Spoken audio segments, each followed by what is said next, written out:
Hi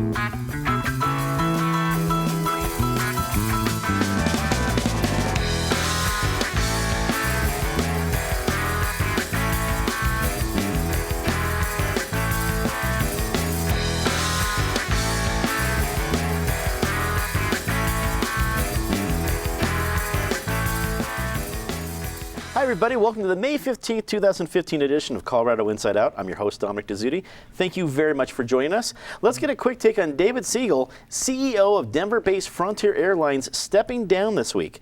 Details on his departure haven't been released, but the announcement comes after a report highlighting a large number of complaints against the carrier.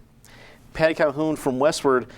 Frontier's been our hometown airline. People have been trying to root for it for so long, but since it's gone to this ultra low-cost carrier, it's made far more enemies than friends. What do you think? Well, I hope that Siegel doesn't get a golden parachute until he's flown on one of his planes. It's impossible not to be nostalgic for the iteration of Frontier maybe 3 decades ago. Some people might remember when Sam Adams ran it. His wife wrote recipes for the On Air magazine back when those things existed. And Captain Chick Stevens wrote from the cockpit. You just have to love those days when Frontier really was a hometown friendly airline. But I have to quote one of our readers who said that he would sooner date a truck driver he met on Craigslist than fly Frontier. That's an epic description of where people are at right now. David Kopel from the Independence Institute and DU Law School. Is there anywhere to go from here to improve for Frontier Airlines? There's almost infinite zone of room for improvement. Apparently there was a big conflict on his final day in the office when he found out he had to pay a $25 fee to quit and $15 more to get his stuff out of his desk. But it's the economics of the airline business these days. This is open mic night here on Colorado Inside Out. That's great. Next up, Eric Sonderman, a great young comic from Littleton. Now, Eric, do you think there's a way that Frontier can pull out of this, or are we just basically counting the days until they're sold and sold off again and just be done with it? Don't know. I think they can pull out of it. Airlines have risen and fallen, no pun intended there, in the past. To Patty's point, you don't have to go back 30 years to when Frontier was a great airline. I mean, 8 or 10 years ago, Frontier was an airline of choice for many people in Denver. It was headquartered here. The route system was obviously very convenient for Denver, but it has had this precipitous fall, a sad precipitous fall. There are a lot of bad airlines in this country with lousy customer service. When you're rated number 1 as the worst airline, you know you have a problem. I've been waiting for them to change the animal on the tail, and maybe put a gopher up there or a weasel or whatever. Prairie dog. Prairie dog, but it is bad. We have all these Frontier miles, and you can't give them away. You don't want to use them. Can't give them to a charity auction because they don't want them. It's bad. When folks that can't afford to fly don't want your miles, it's a bad time. Todd Shepard, editor of CompleteColorado.com, wrap it up for us.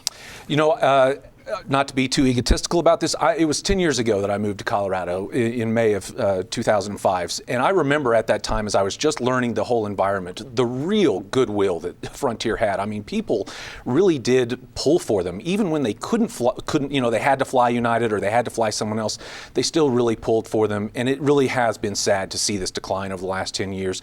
When you're talking about ultra low-cost carriers, not just low-cost carriers, the one thing that you really have in your power to differentiate yourself is customer service. That's the key focus they've got to get on if they're going to survive this. I'd like to see that happen.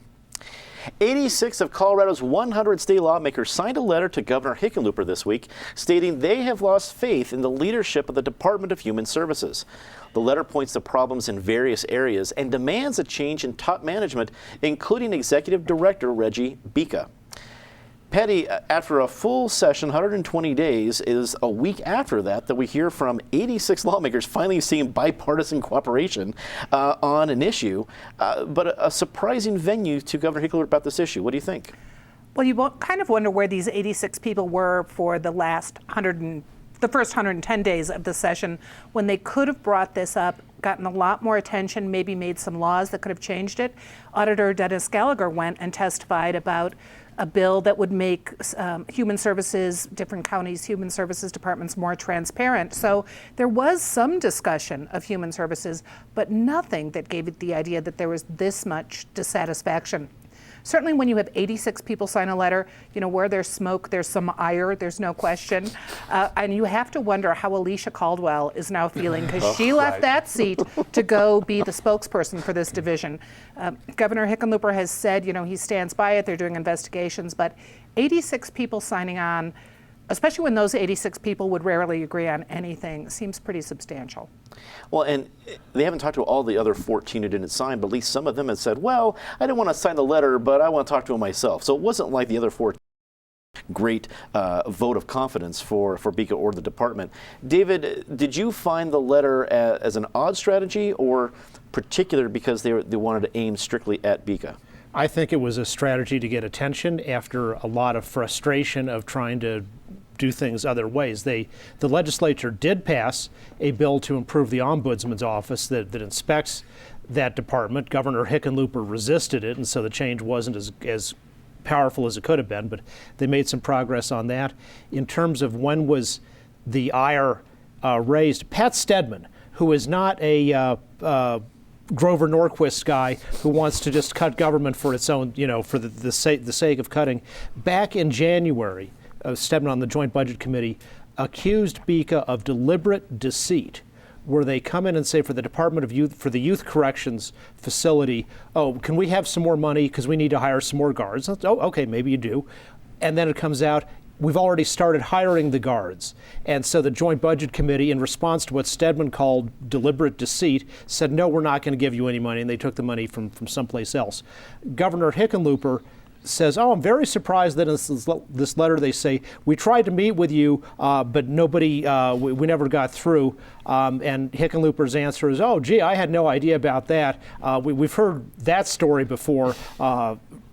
Apparently there's some guy in between the receptionist and the governor, there's some guy whose job is anybody wants to talk to Hickenlooper about a problem, we're cutting him off. Don't tell John about that. That would get him really angry. We don't want to do that. The broader problem of the Hickenlooper administration is, he's supposed to be businessman, very competent, all this kind of stuff. He has expanded the government in ways into all these new things that were optional. The healthcare exchange, which is having all kinds of problems, the huge Medicaid blow to the state budget, without before making sure that the things that Colorado was already doing are being done well and appropriately. This is the safety net for the people who most desperately need it. Adults with profound long-term mental disabilities. Exactly the people that government ought to be there for. And rather than making sure that works, he's running off, starting all these new things. Eric, what struck me odd is that the lawmakers decided it was going to be this letter because they had 120 days where they weren't bashful about tackling yoga instruction. We had high school mascots were a topic. So obviously there was time to do it, but they waited till a week after the session and then sent this blistering letter. But it had a lot of cooperation. How do you read into it? Well, I've always heard the phrase of getting 86 from a job. I think it might be apt here. I don't know why they waited and didn't deal with this during the session, but in some ways, dealt with this with 2 or 3 weeks to go into session, it gets somewhat lost in the mix because there's so much else going on. Here, I don't know if it was strategic on their part. I don't know if that amount of calculation went into it. But here, in some ways, and by putting it in writing, which is an unusual step, it's a step that conveys seriousness, it gets more attention, more discussion than it might have if it had just been another part of the legislative flow. I had always heard that Reggie BICA was one of Hickenlooper's favorites, that, if you lined up his 15 or 20 cabinet members, that there's a close link between the two of them, that he's been always near the top of Hickenlooper's list of cabinet members that the governor had a personal relationship with and really valued. I think you see some of that in the defensive reaction, very defensive reaction. There's an appropriate level of defense that a chief executive needs to mount on behalf of an embattled cabinet member. And then there's extra defensiveness, and I think you're starting to see that over the last 24 hours in terms of how the governor's people are reacting to this. I'll be very curious of whether BICA can survive this. My gut tells me he survives it short term. I would be doubtful of whether he survives it long term. Just the strength of the letter, the words used. David mentioned the word deceitful that had been in the letter, intimidation, this is not just a policy disagreement between legislators and the department. This is much more of an attack on the kind of culture that seems, or at least the legislature perceives, exists in the upper levels of that department. You can't get 86 out of 100 legislators to agree on the morning prayer. And the fact that you have 86 out of 100 putting their name to this is powerful. Todd, the 86 number impressed me as well, because you didn't see them agree, like Eric said, on nearly anything to that degree. But they also called out Governor Hickenlooper with this letter. Not only is it just about the Department of Human Services, but they said, hey, we didn't have a chance to meet with you. And that part seemed a little odd to me, because again, like David said, unless they have some awesome bouncer in front of Governor Hickenlooper's office, that seemed like an odd situation. Out of all the different pieces of this, what's your take? Well, what you bring up specifically, it's not the biggest part of that letter. It's just a couple of lines. But the idea, as Dave mentioned, that members of both caucuses would have approached the governor and said, we tried to talk to you, but we couldn't get through the door. That's surprising. It looked like I saw Morgan Carroll's name on those signatures. The Post didn't list them out, specifically. But, let's say she did. I would think she would have some line item veto discretion over that letter. And I would try to get something that's personally attacking the governor like that off of that letter. So my take is exactly what you bring up, that other than these allegations that there's a top-down culture driven by fear. Eric talked about some of the strong language. That was the other strong language that jumped out at me, that there's a culture driven by fear in the overall administration of this single department. The other single thing was the fact that they called out the governor saying, we tried to talk to you, but we couldn't. That's something I think the governor will have to address as he moves forward in this, and he can't just do that by sending Alan Salazar out to meet individually with these reps and senators. The Jefferson County Teachers Union won a temporary injunction stopping the Jeffco School Board's new teacher compensation system. Attorneys for the Teachers Union stated that the board overstepped its boundaries when creating the plan without negotiating with the union. David, I know the different parts of this is that there were attempts at negotiation, and then because they didn't pan out, the board decided to move forward without an agreement with the union. You're our legal expert at the table. As a temporary injunction, what kind of a hurdle does this pose to the school board's plan?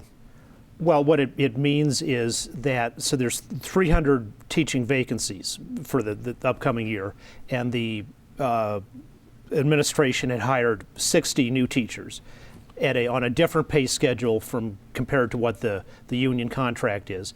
And the judge said, that's okay, they can keep their jobs at this system, but for your 240 additional hires you're hopefully going to make between now and August, that's got to be paid at the same level or close to it as what the existing contract says. Kudos, I'd like to thank Chalkbeat Colorado, which put the judge's opinion online so we could read it. The judge in Jefferson County Court, Christopher Zenisek, by his fairly new judge, but by his judicial ratings, is above average for a district judge in Colorado, and apparently pretty well respected by the Colorado Court of Appeals, which is sort of his supervisor. He didn't agree with all the claims that the union made, but he did say, look, you've got a contract with the union that runs through August 31st, and by his interpretation, what the board was doing was part of it was contrary to the contract. And you never know for sure when you read an opinion, because it always seems well-reasoned. If you haven't read the briefs, maybe there was some argument that he left out, but I think it seemed like a pretty straightforward, down the middle decision on the law. Eric, do you think folks who have been against the Jeffco School Board, and they've been able to drum up a lot of controversy from the moment they were seated, is this a major victory for their opponents, or just one other battle in a long history of battles in this war? I think it's one more battle. This is a battle. It's a war without end at this point in time. This is one more battle, score one for the opponents of the board majority. I'll let David handle the legal side of this. That's not my expertise at all. From a union perspective, that they decided to challenge us, that's what unions do. But let no entrenched longtime policy, not be treated as sacred dogma, and that was the union approach. Now, a contract is a contract. I think the real battle is not this battle we're fighting now. The real battle is coming on August 31st, before or after, when the contract between the district and the teachers union expires. And that's when, whether they go the route of Douglas County and decertify the union, or what other steps that board majority might have in mind, that's when the battle is going to get fought, and that's the high stakes battle. Right now, it's still low stakes. Todd, let's go to that point. Do you think the Jeffco School Board is prepping for the bigger fight in August, and where do you think they'll go with it? Yeah, I clearly think they're prepping. I mean, they see the long game here. Where do they go with it? I think they just, ride this out legally like they normally would. I think the legal challenge may present a little bit of a blueprint for other unions and other school boards, as these issues are no doubt going to start to crop up in just more than Jefferson County and what we've seen in Douglas County in the end. So, I think the majority board, they just stay the course. They treat this as a speed bump, as Eric said. It's one of a smaller battle. It's not the war, and obviously, all of their eyes and all of their efforts are for the fall. Patty, does this light some major fireworks for the fall? Well, as we know, the Jefferson County School Board likes to rewrite history, and this is a chapter they definitely are going to want to rewrite. And maybe they want to get some other legal help. You may recall that how the legal contract they gave was one of the very first things that got them in trouble. Come August 31st, I think we'll be glad. Won't the negotiations be open because of the Independence Institute, the ballot measure that went through last November? So we can credit our colleagues at this table for at least giving us a ringside seat for what's going to be crazy come August 31st. A crazy circus. It should be entertaining. Transparency is at issue this week as a 9 News report revealed that Colorado lawmakers conduct business through personal email accounts. According to the report, messages aren't archived and policies suggest that they be deleted after 30 days. Eric, after all the kerfuffle we've seen about personal email accounts and the Hillary Clinton issue, we saw people come together from both the right and the left criticizing what's going on. I'm not sure there's a whole lot of energy for change. Is this going to be enough to have any changes happen at Capitol Hill, or are they going to ignore it? Well, I think Hillary Clinton is now moonlighting as an IT consultant and working with the Colorado legislature on their email systems, because they certainly seem to have adopted her logic. If it works for the presumptive Democratic presidential nominee, why shouldn't it work for a state representative for Walsenburg or a state senator from Craig, Colorado? If it's good enough for Hillary, it's certainly good enough here. This has become disturbingly the norm, both in Colorado and other states, for too many public officials, that you get a Gmail account or a Yahoo account or whatever your preferred provider is, and you can conduct business away from sunshine laws and away from archive requirements, and basically do private business when it's the public's business. I find it disturbing. I know we saw this a number of years ago with Governor Bill Ritter and his private account on top of his public State of Colorado account. I'll let David weigh in on this a bit, because I think there was some court litigation related to that, and maybe the governor on that one was upheld. I find it disturbing when Hillary Clinton is taking this approach. I find it disturbing when Colorado state legislators are taking this approach. Public requirements in terms of archives and scrutiny and transparency are there for a reason. They ought to be supported. Todd, you are not only part of the 9 News report, but you and CompleteColorado.com have done some amazing work when it comes to sunshine laws, freedom of information. This is old territory for you. Get us up to date with folks maybe not have seen the report or the basic issue, and what's your take?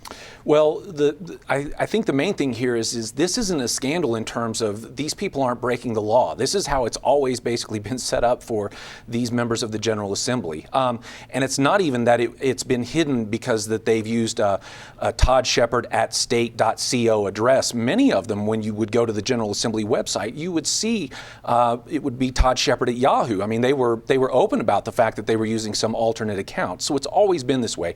But does it support the highest level of transparency? Certainly it doesn't. And this notion that the retention policy is 30 days. Again, I did some work with the Freedom of Information Coalition back in February, where we looked at state agencies. They've recently migrated to Google email. You would think that they would have enormous archiving capacities because of that, but in fact, that's the exact opposite. It's very difficult to retrieve emails that have been double deleted. The deletion policy is the same in terms of we recommend everything be thrown out after 30 days. So there are enormous improvements that can be made here. I don't think all of them have to be done legislatively. And I will say that it's in the very early stages, but I am working with, again, the Freedom of Information Coalition, along with partnering with Colorado Ethics Watch, and I think we'll be working with 9 News as well to see what changes we can make, again, without having to get involved in legislation or executive orders or mandates of any kind. Patty, you lead another great investigative journalistic team at Westword. Is this a big deal? Do people need to be more upset about it? Well, I think they need to be smarter about it at the legislature. And for the most part, anyone who really wants to leak something knows to do it on the telephone, and not be recorded or just sneak the documents in. No one has any trouble doing that. So this is just, they're not thinking, because there are sneakier ways to do underhanded things. They just need to record these because that's what open records calls for. David, what kind of changes do you think should happen? That when you have a .state.co address, that it be the same as if you're a state employee. If you work for the Department of Human Services, for example, I think that's just an address you have rather than how it's being used now for the legislature only as sort of just a proxy for the Gmail account that's your own personal account. When you do the state business, you just have that on a state account. And kudos to Colorado Ethics Watch. As with the human services problems, this is, they're a very left-wing group, but they're working with Todd on good government and transparency. Colorado officials announced this week that recreational pot sales broke another record in March, eclipsing $42 million. Meanwhile, U.S. Senators Cory Gardner and Michael Bennet are co-sponsoring a federal bill that would exempt low-THC marijuana from the Controlled Substances Act. Todd, let's get your quick take on this one. Do you think Gardner and Bennett are going to be able to make some headway on this issue? Great question. Obviously, we see the bipartisan support up front. I think, from the way I understand it, the bill is aimed at what's called Charlotte's Web, the low THC oil that helps young children with epilepsy. Mm-hmm. And, I think there has been no single media component of the whole, whether it's recreational or medical, no single component has really sort of opened people's eyes as to the realities of marijuana like this Charlotte's Web oil has. I know the Gazette did a series on it maybe a year ago, but I also know CNN, Dr. Sanjay Gupta did a number of shows that were seriously focused on this. And when you see these before and after examples of these children who were having numerous seizures per day, and then they're running around playing in their the front yard and they're down to 1 seizure a week, it makes an enormous impact on you. So they certainly have PR on their side. Patty, what's your quick take?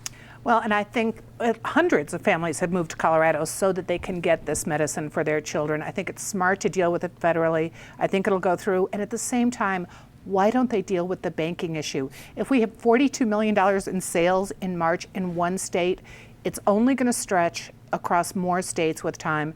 We have to have a federal solution for banking. David, what's your take? The reason that the Senators Gardner and Bennett are having to sponsor this legislation is because of the Obama administration.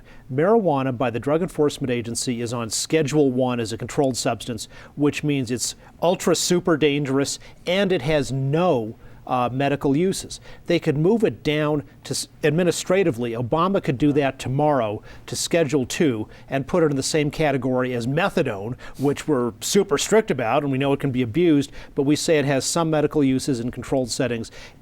All of Obama's preening about his compassion and stuff like that. How about put your regulations where your mouth is and end this completely unscientific idea that marijuana should be on Schedule 1 instead of a lower schedule?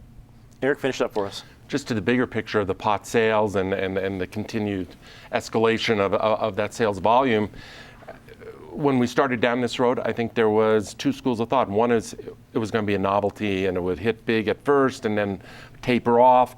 And one was the opposite of that, which it would slowly come in and gain further acceptance. And as it became legalized, but not even legalized, normalized, that it would gain further acceptance. If these numbers are indicative, we're probably headed down that second path. Time for Disgrace of the Week. Patty, as always, start us off. The Kingdom of Glendale, where Mayor Mike Donovan, the Libertarian gubernatorial candidate last November, they now want to use eminent domain, which is not very libertarian, to push their Glendale 180 project. David. Dudley Brown's recent fundraising letter where he describes what happened at the Colorado legislature and manages to, although he's got hundreds of words, never reveals to his donors that he was the one who insisted that 26 legislators co-sign a letter opposed to re-legalizing 30-round magazines. And then he says that the think tank leaders, me and John Caldera, helped to write the framework of the 30-round magazine ban. The truth of that, in a sense, is that I helped to write the clause that exempted shotguns. Wow. Eric. A restaurant up in Milliken, Colorado, up near Greeley, the Rubbin' Butts restaurant, great title, that decided it'd be a good idea in early June to have White Appreciation Day. I get the point. I even understand the point. But talk about tone deaf, talk about bad timing, and even if you buy into the point that we have too much racial and group categorization, this isn't the way to deal with it by just having more of it. Todd. Planned Parenthood for attacking Senator Ellen Roberts, trying to tar her with the personhood brush. It just doesn't stick. Say something nice rather quickly. Patty. 2 new appointments. Joe Negussi, who's going to be head of the Department of Regulatory Agencies. Good luck. It's the Hickenlooper cabinet. And also in Dora, we have Rufina Hernandez, another alumni of this table, who's going to be in charge of the director of the Civil Rights Division. David. B.B. King, who passed away recently, 89 years old, king of the blues, 15,000 live shows, and performing up until just 2 years ago. Wow. Eric. It was good. I wasn't here last week when we talked about Dan Haley, another former member, recent member of this table, but kudos and congrats to Dan on a big job with Colorado Oil and Gas Association. He's the right person, and it's nice to see the good guys sometimes win. Todd. Denver Parking for promptly issuing refunds with some tickets that were issued because of a glitchy app that they had. Nice. I will add to our Say Something Nice. We have members of the Calhoun family joined us for the taping today. We appreciate it. They've always been big fans, supporters of the show, so we appreciate you being here.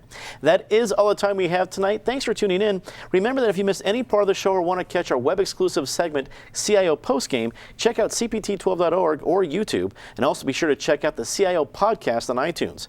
You also won't want to miss the premiere of our new magazine series, Street Level, Tuesday at 8 p.m., looking at the food, arts, and community stories of some of our historic streets. For everyone here at Channel 12, I'm Dominic Dezzutti. Thanks for watching. Good night.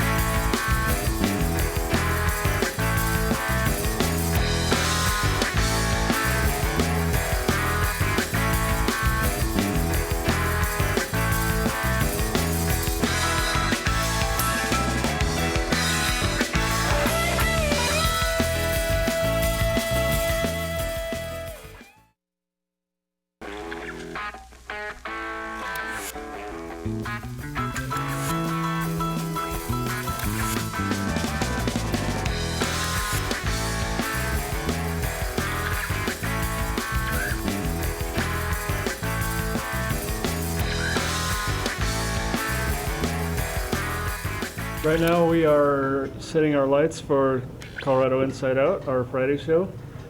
Every person around the table gets a key light, a fill light, and a backlight.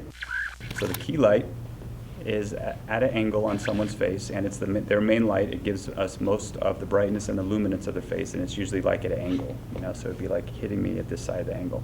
When you light someone with the key light, you're going to create shadows on the opposite side. So then we use a fill light to light the other side of their face. And the goal of the fill light is to be not as bright as the key, so you have a little bit of shadow, and keep it from being too flat. Which adds up to about 1,500 watts worth of light on everybody's heads. And we're just aiming the lights for the show, making sure everything looks good. And then the last light is the backlight. And the goal for the backlight is to create a rim around the shoulders and the head to separate the person from the background. So the backlight, when it's done right, we should have a halo or a rim light around the back of the person to separate them from the backdrop.